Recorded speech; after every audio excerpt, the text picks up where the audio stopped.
Jemaat, kita memasuki pelayanan firman.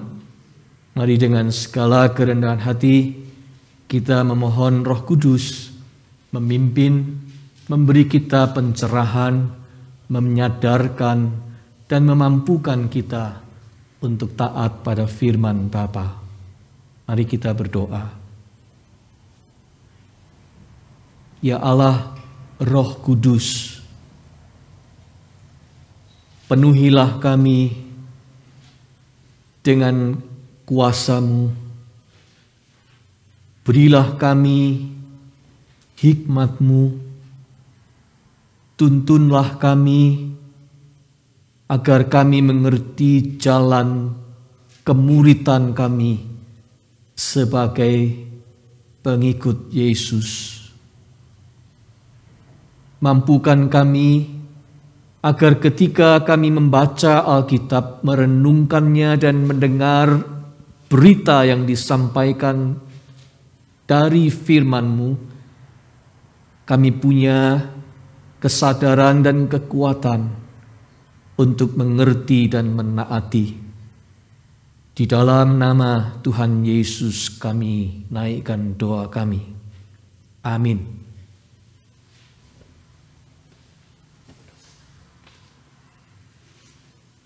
Jemaat sekalian, pembacaan Alkitab pada minggu ini, Minggu Prapaskah 1, adalah Lukas pasal 4 ayat 1 sampai dengan 13.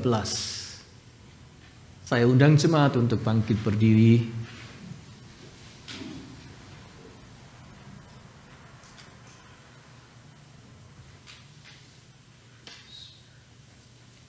Yesus yang penuh dengan Roh Kudus kembali dari sungai Yordan, lalu dibawa oleh Roh Kudus ke padang gurun. Di situ ia tinggal 40 hari lamanya dan dicobai iblis. Selama di situ ia tidak makan apa-apa, dan sesudah waktu itu ia lapar. Lalu berkatalah iblis kepadanya, "Jika engkau anak Allah, suruhlah batu ini menjadi roti." Jawab Yesus kepadanya, "Ada tertulis, manusia hidup bukan dari roti saja."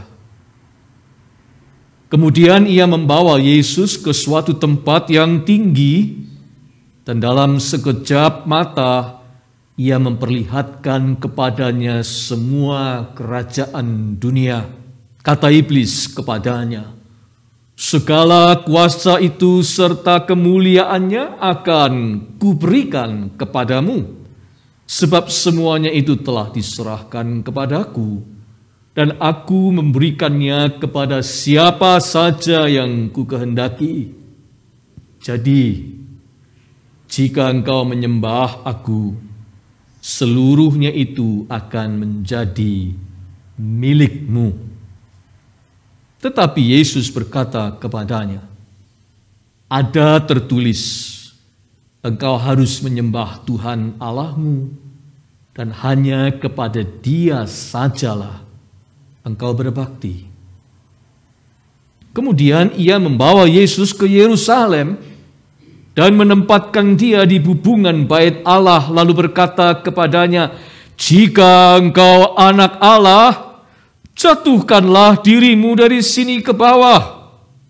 Sebab ada tertulis, mengenai engkau ia akan memerintahkan malaikat-malaikatnya untuk melindungi engkau, dan mereka akan menatang engkau di atas tangannya, supaya kakimu jangan terantuk kepada batu."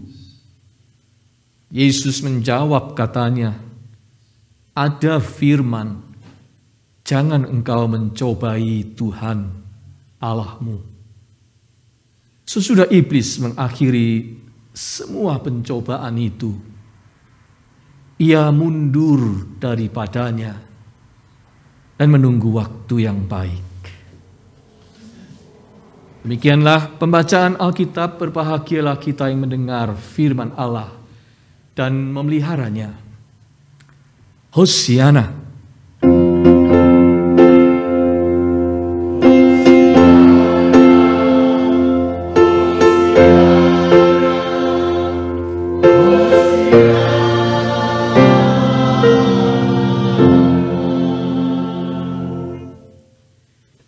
Jemaat bersilahkan duduk kembali.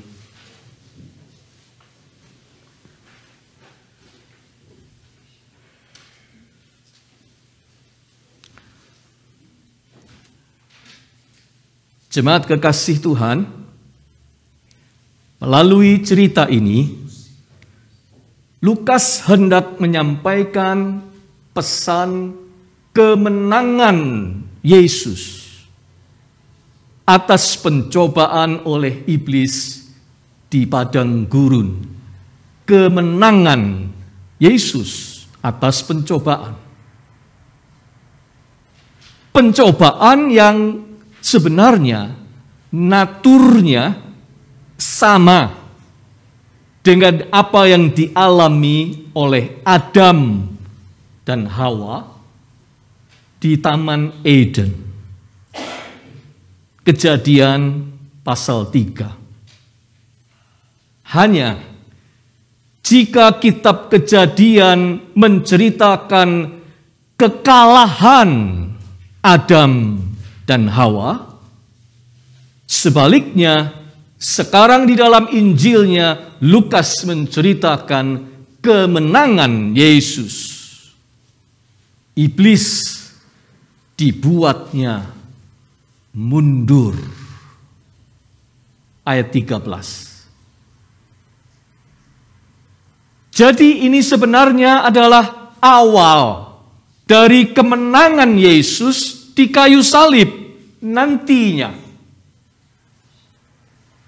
Jadi sungguh tepat apabila kisah ini menjadi bacaan kita ketika kita mengawali Minggu Prapaskah pertama, yang ujungnya nanti adalah Jumat Agung dan Paskah, kemenangan Yesus.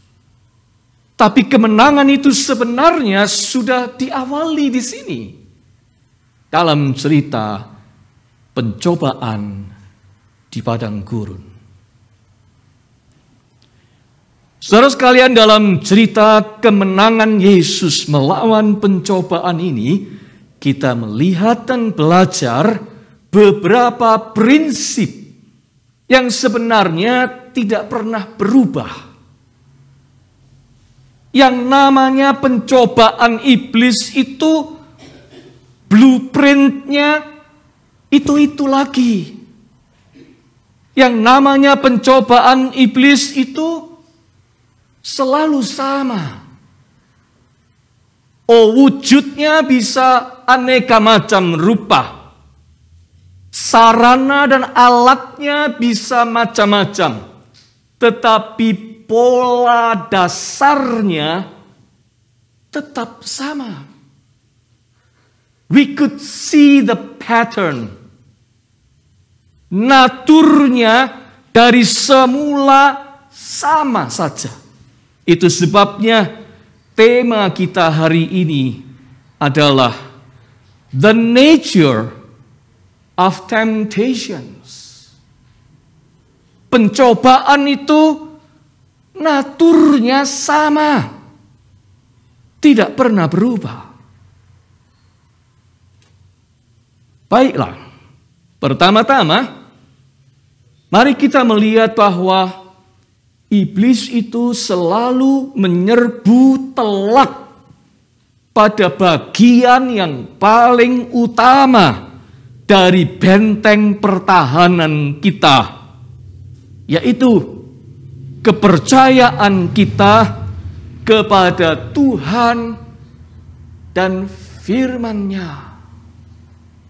Nyanyian tadi mengatakan, "You are my hiding place, I will trust in you." Di titik trust itulah Iblis menyerbu, sebab itu benteng pertahanan yang utama dari kita semua. Iblis tahu sepanjang seseorang percaya kepada Tuhan dan mengenal firman Tuhan, dia sukar dijatuhkan. Sepanjang orang itu mempercayai dan mengenal firman Tuhan, ia sukar dijatuhkan. Iblis tahu itu. Itu sebabnya dia selalu menggoda supaya orang menjauh dari kepercayaan itu. Dan dia selalu mulai dengan bujukan agar orang meragukan kebenaran dari firman Tuhan. Dipancing untuk mulai ragu-ragu. Apa benar Tuhan berkata begini? Mana buktinya? Jangan-jangan kamu salah dengar atau malah terkecoh. Terhadap Adam dan Hawa, kita masih ingat. Ia melancarkan siasat ini, bukan? Terhadap Yesus, iblis berlaku sama. Belum lama pada saat ini, Yesus dibaptiskan dalam pasal sebelumnya.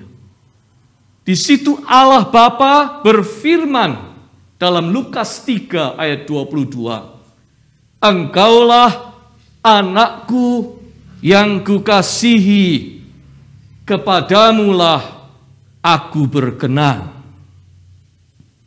Itu firman Bapa. Sekarang iblis terus mencecar dengan perkataan, jika engkau anak Allah. Ditambahin jika di depan. Jika engkau anak Allah. Ayat 3 dan ayat 9. Engkau anak Allah? Benarkah itu? Kalau memang benar engkau anak Allah, titik, titik, titik, da, da, da.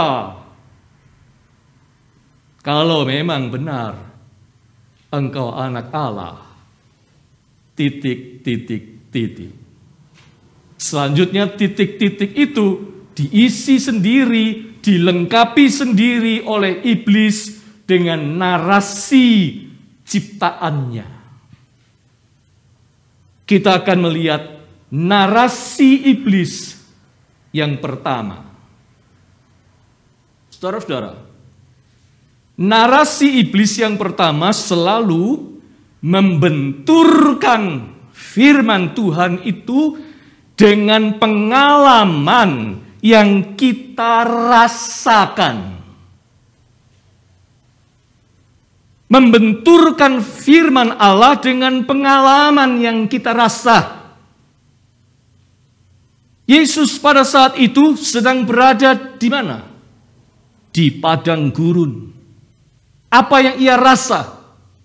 Ia merasakan amat sangat lapar. Kalau diterjemahkan di Alkitab Indonesia disebut ia lapar. Dalam bahasa Inggris disebut starving. Very hungry. Dia sedang merasakan lapar yang sangat. Lidahnya terasa pahit. Kerongkongannya terasa kering. Tubuhnya terasa letih.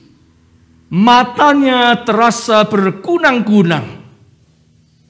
40 hari tidak makan apa-apa.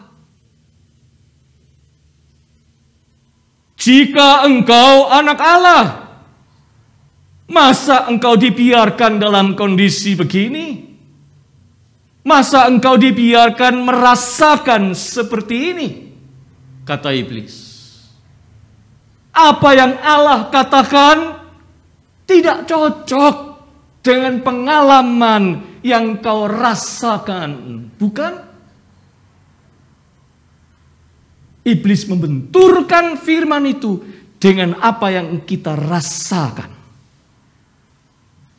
Iblis memancing pemberontakan kita lewat taste yang kita rasa dalam pengalaman hidup kita. Ngomong-ngomong soal taste, semua orang itu mau taste yang enak. Saudara-saudara, siapa tidak? Kita mau taste yang sedap, yang nyaman, yang nikmat.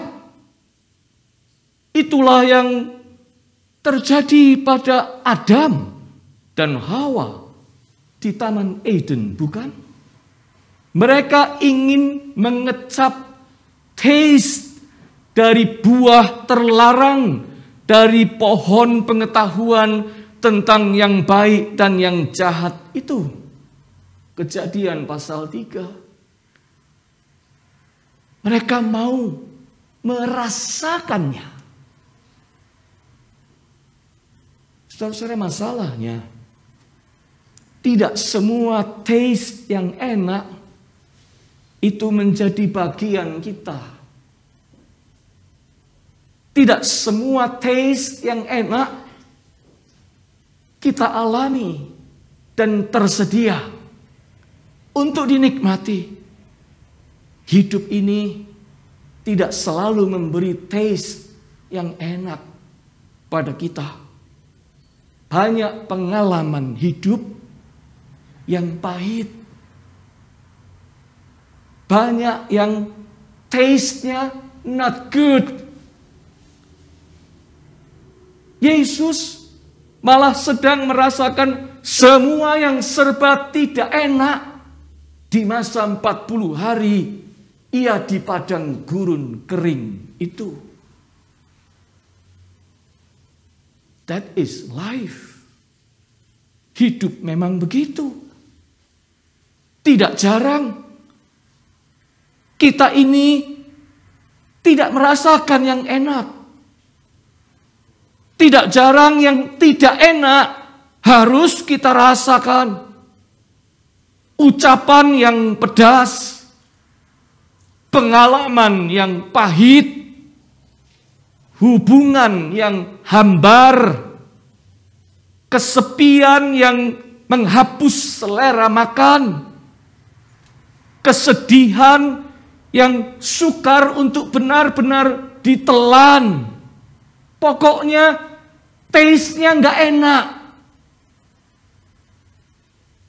Daging kita memberontak atas taste yang tidak enak itu. Daging kita memberontak karena keinginan daging kita akan a good taste tidak terpenuhi.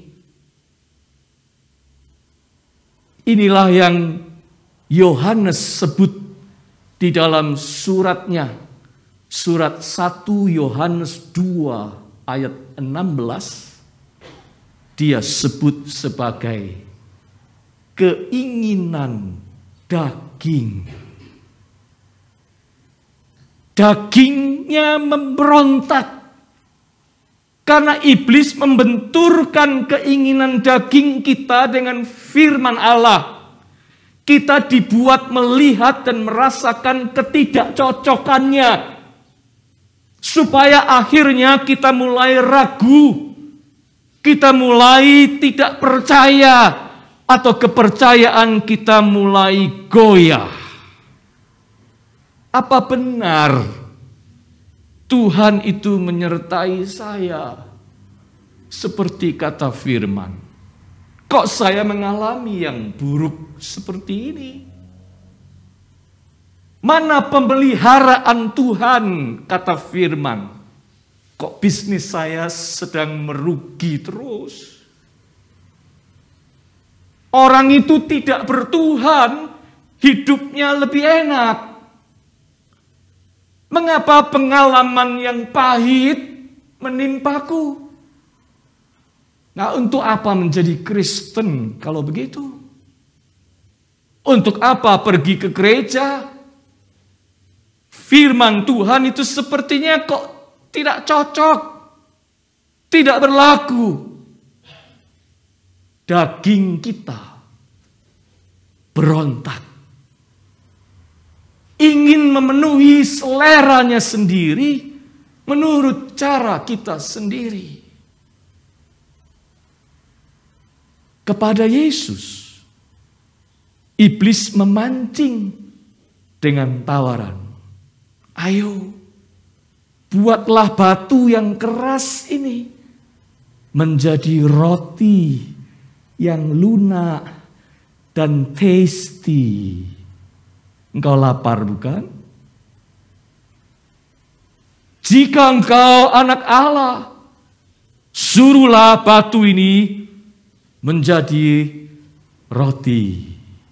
Ayat 3. Itulah pencobaan yang pertama. Narasi iblis yang pertama. Patternnya selalu sama. Masuk lewat celah keinginan daging.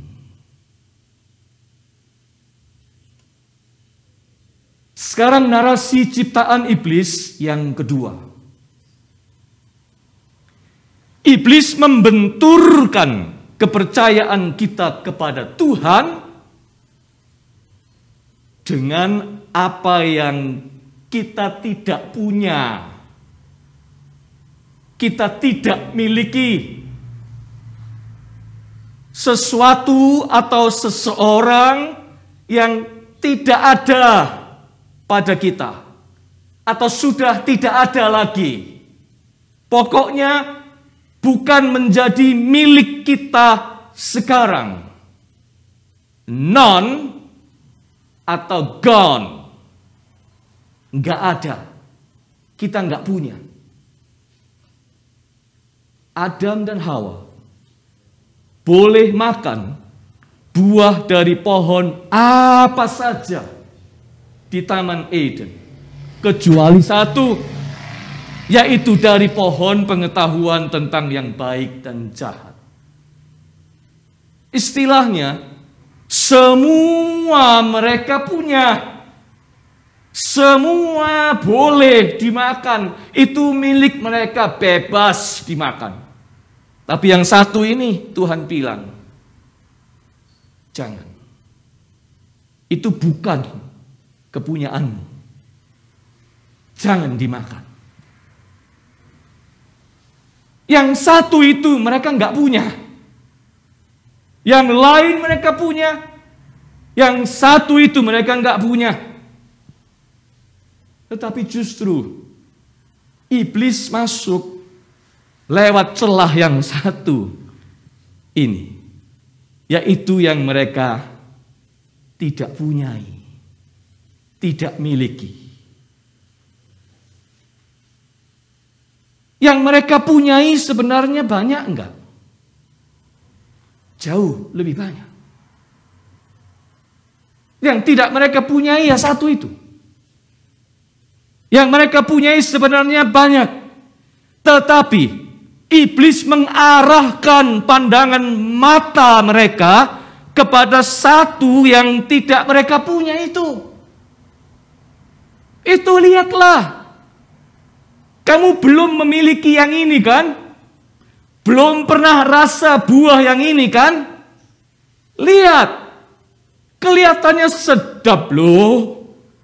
Kelihatannya menarik bukan? Ambil. Milikilah. Kamu belum punya yang ini. Saudara sekalian,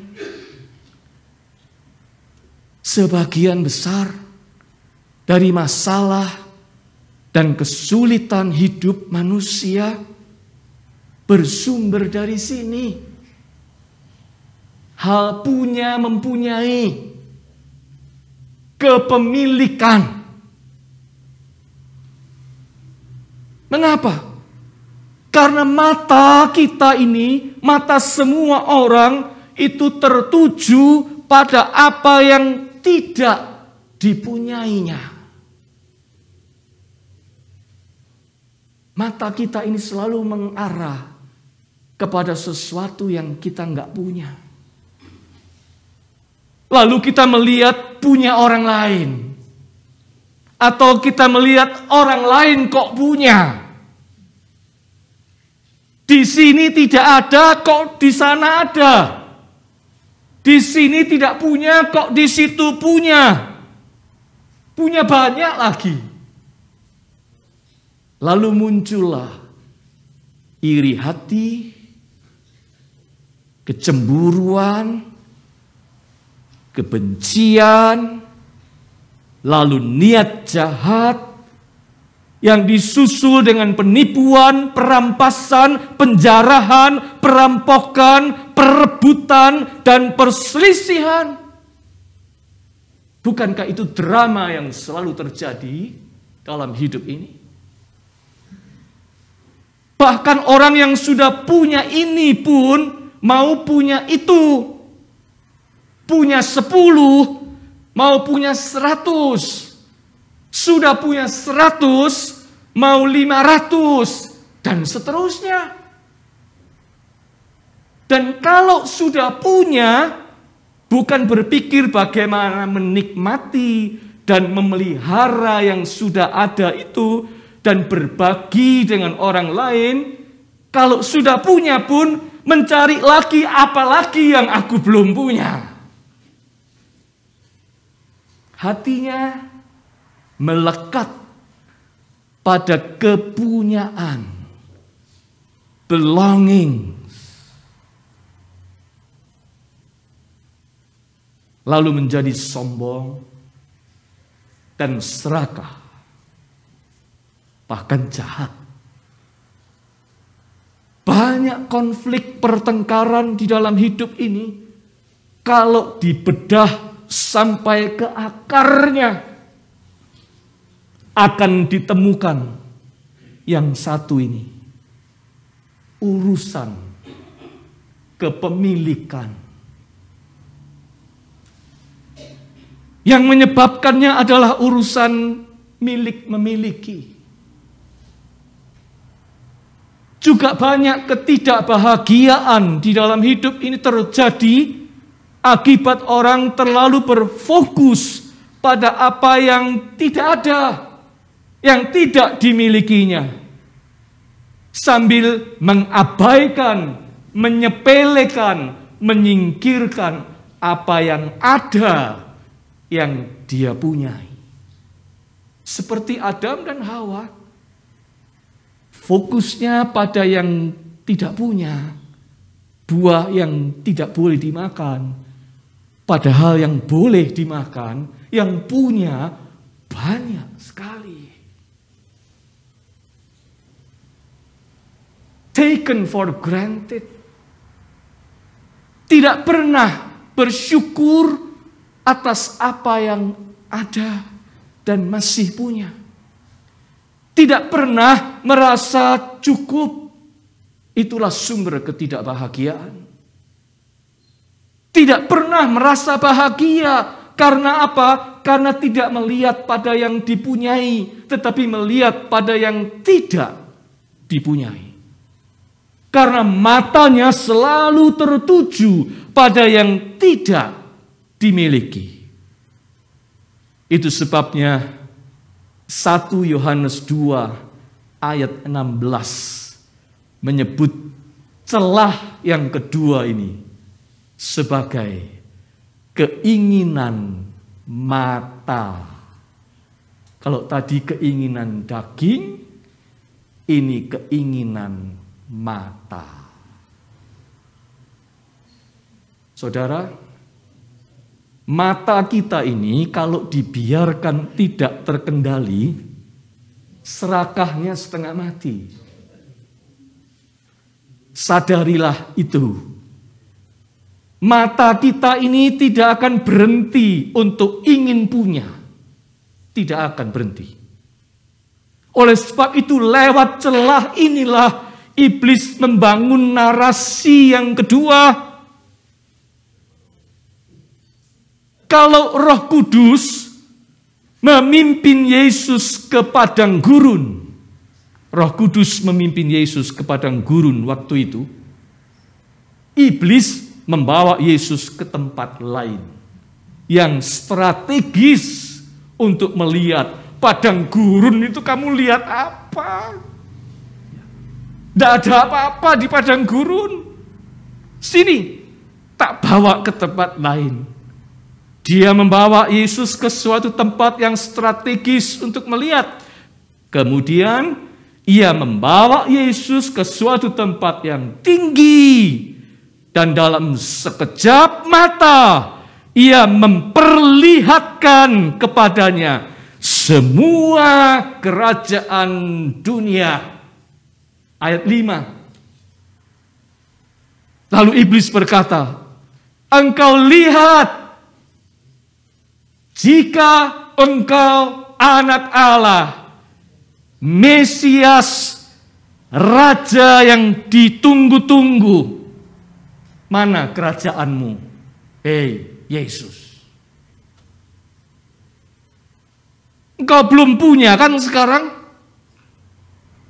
Engkau Raja, Mesias, engkau punya apa? Mana kerajaanmu?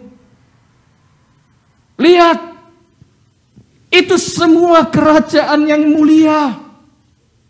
Kerajaan dunia ini, itu akan menjadi milikmu jika engkau mau melakukan yang satu ini saja. Terdengar suara iblis sambil tersenyum licik, penuh muslihat, lalu tertawa mengerikan.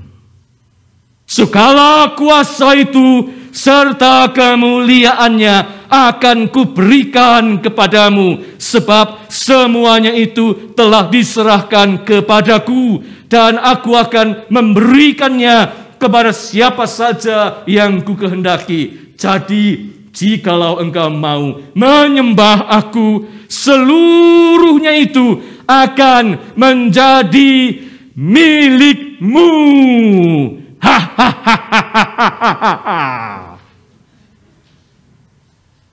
Ayat 6 dan 7. Pencobaan kedua ini patternnya juga sama. Dari dulu sampai kapanpun si penggoda ini punya pattern yang baku. Sama dari dulu. Dia masuk celah kedua lewat keinginan mata.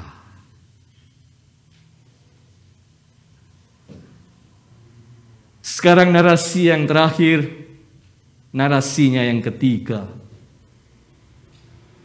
Iblis memanipulasikan firman Tuhan. Dia menggunakan kutipan firman Tuhan untuk membenarkan, menjustifikasi tindakannya menentang kehendak Tuhan. Lah, hebat kali kan? Menggunakan firman Tuhan untuk menentang kehendak Tuhan. Iblis tahu Yesus itu sedang berjalan menuju ke Yerusalem. Kalau Anda baca Injil Lukas, Anda akan melihat Yesus memang terus berjalan menuju ke Yerusalem, menuju ke salibnya yang menanti di Yerusalem. Sekarang iblis membawa Yesus ke sana, ke Yerusalem.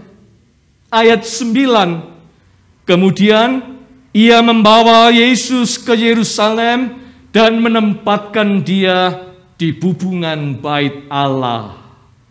Hei, untuk apa susah-susah menempuh jalan panjang menuju ke Yerusalem? Saya bisa bawa kamu ke Yerusalem sekarang kok. Untuk apa menempuh perjalanan panjang jalan salib Via Dolorosa itu. Aku bisa membawamu sekarang ke sana, shortcut. Daripada dengan terhina engkau ditinggikan di tiang kayu salib, lebih baik sekarang dengan gagah naik sendiri ke bubungan bait suci, bukan? Sebenarnya engkau punya power untuk menolak salib itu. Mengapa harus pergi ke salib? Engkau punya power untuk menolak penderitaan salib itu. Engkau bisa berkata tidak terhadap segala penderitaan yang menyakitkan itu jika engkau anak Allah. Bahkan malaikat pun pasti melindungimu supaya kakimu jangan sampai terantuk batu. Itu kata firman. Apalagi melindungimu dari hukuman salib. Kalau engkau mau bisa, engkau bisa menolak salib itu. Itu hakmu. Power ada di tanganmu. Jika engkau memang anak Allah. Ayo kita buktikan sekarang. Lalu ayat 10 dan 11 mengatakan begini. Jika engkau anak Allah, jatuhkanlah dirimu dari sini ke bawah. Sebab ada tertulis mengenai engkau, ia akan memerintahkan malaikat-malaikatnya untuk melindungi engkau. Dan mereka akan menatang engkau di atas tangannya, supaya kakimu jangan terantuk kepada batu.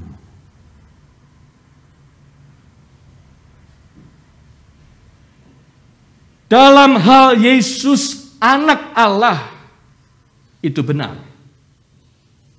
Dalam hal malaikat melayani keperluan Yesus, juga benar. Markus mengatakan itu di pasal 1 ayat 13, cerita tentang pencobaan di padang gurun.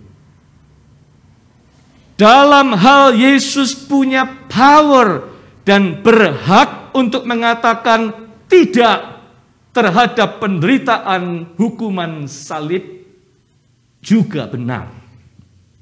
Yang tidak benar adalah Yesus mau menggunakan power atau hak itu. Itu yang tidak benar.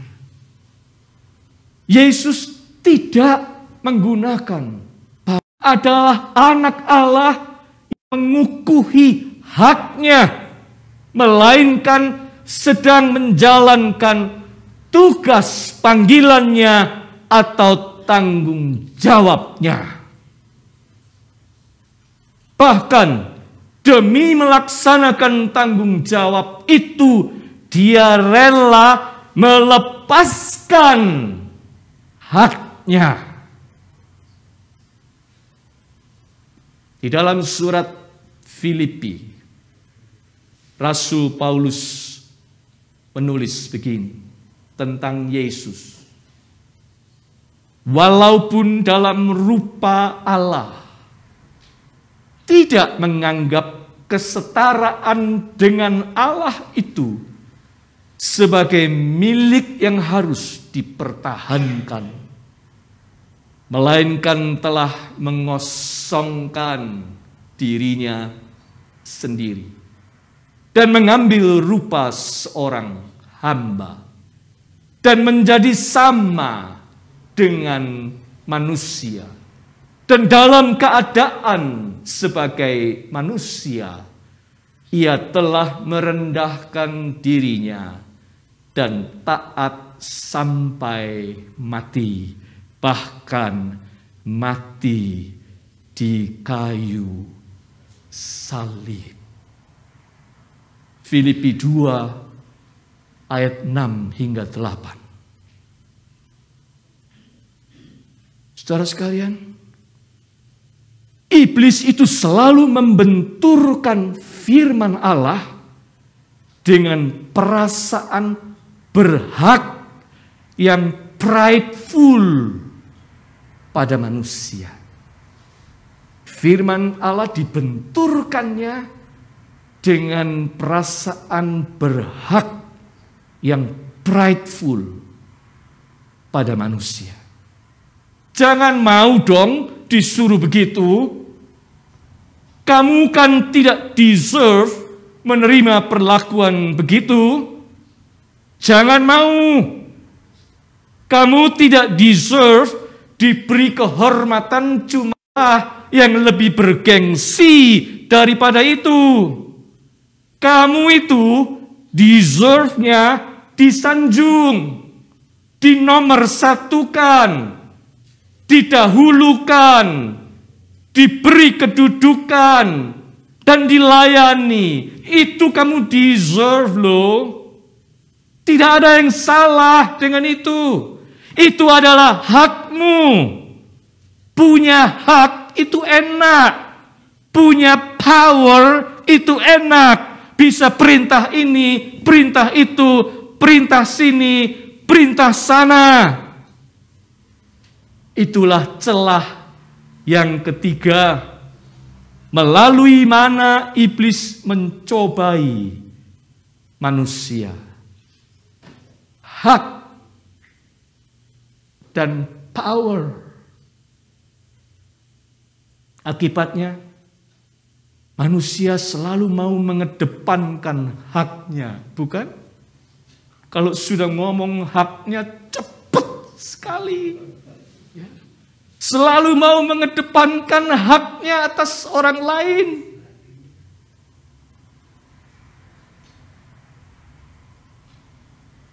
Kalau kita renungkan, saudara-saudara, pada akhirnya semua persoalan, semua keributan, semua percekcokan, semua permusuhan, semua pertikaian, semua peperangan bahkan di antara manusia, akarnya yang terdalam ada di mana? Ada di satu ini, namanya pride. Pride. Surat 1 Yohanes 2 ayat 16 menyebut celah ini sebagai keangkuhan hidup. Keinginan daging, keinginan mata, dan keangkuhan hidup bukan berasal dari Allah, tetapi dari dunia ini. Kata Yohanes, pattern terjadi yang dialami oleh Yesus Kristus. Memakan buah dari pohon pengetahuan yang baik dan jahat, itu tidak akan membuat kalian mati, kata iblis kepada Hawa dan Adam. Tetapi makan buah itu akan membuat kalian punya power seperti Allah. Bisa menentukan mana yang baik, mana yang tidak baik, mana yang baik, mana yang jahat dari dirimu sendiri. Engkaulah yang menentukan, engkau judge-nya. Enak kan? Punya power seperti itu, punya pride yang setara dengan Allah.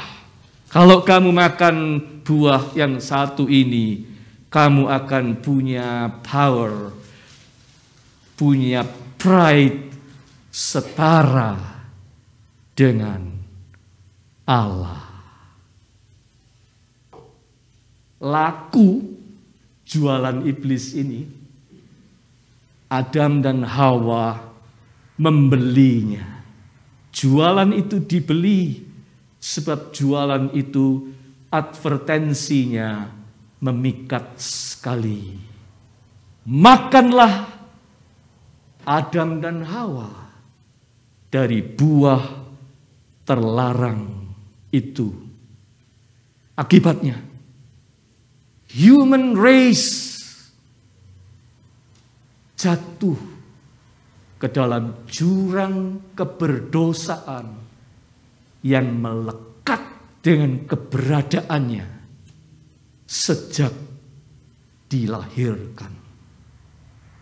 Adam dan Hawa, moyang umat manusia itu, gagal dalam ujian, kalah dalam pencobaan, jatuh ke dalam dosa. Tapi syukurlah ada Adam yang lain. Adam yang kedua, namanya Yesus Kristus. Berbeda dengan Adam yang pertama, dia membuat pilihan-pilihan yang benar. Satu, daripada merasakan kenikmatannya sendiri melalui jalan pintas, dia memilih untuk mengecap apapun yang diberikan bapaknya, sekalipun itu awan pahit,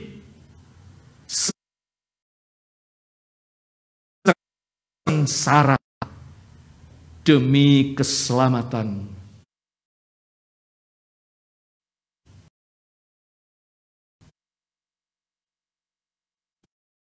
dunia. Cawan pahit pun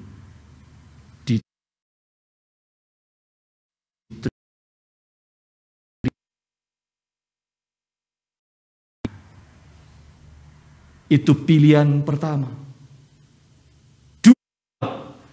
Daripada terpukau pada penglihatan akan kemilauan kerajaan dunia, dia memilih untuk melihat yang tidak terlihat, yang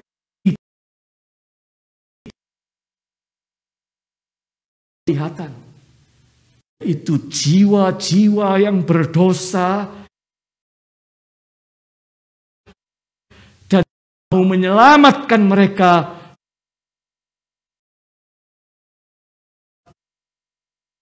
dari cengkeraman kerajaan yang tidak kelihatan, kerajaan maut.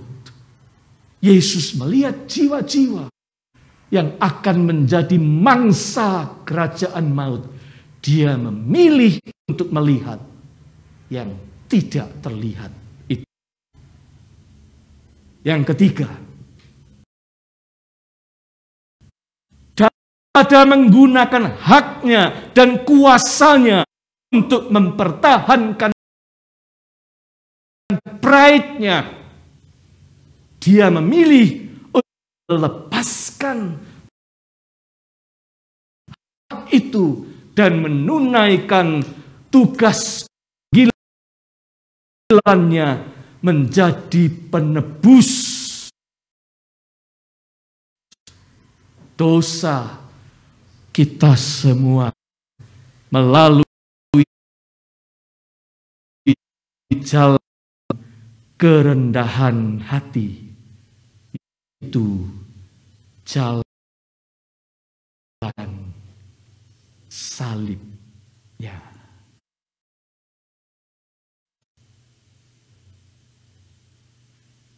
Kalau Adam yang pertama kalah, Adam yang kedua ini